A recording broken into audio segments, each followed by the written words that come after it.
We are with Mayor Roseller Rizal, the Top City Award, Top Model City Award of the Manila Times Top Model Cities and Municipalities.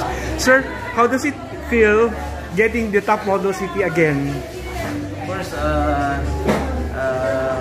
so happy. Of course, so for the third time, second time, ay napili ang ating lungsod ng Calamba bilang isang model city sa buong Pilipinas. Of course, sa pamamagitan po ng Manila Times at ng iba pang mga organisasyon. So maraming salamat po. And magiging inspiration pa rin po ito sa amin para ipagpatuloy po namin ang aming ayos, matapat at may malasakit na paglilingkod sa ating bayan at sa ating mamamayan. Para lang po sa kaalaman ng lahat, in 2023 kayong Top Model City, in 2024 first runner-up, now you're back. And what makes Calamba special? Of course, bukod po sa Calamba ay bayan ng mga bayani.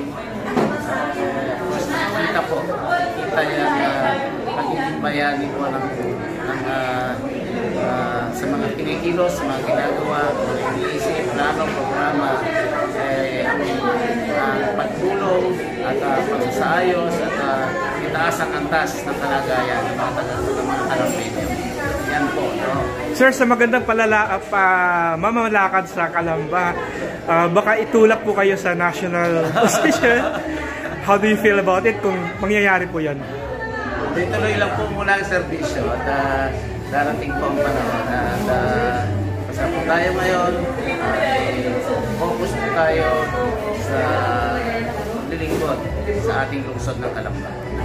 Okay sir, thank you so much. Pa-picture lang po. Dali lang po ha.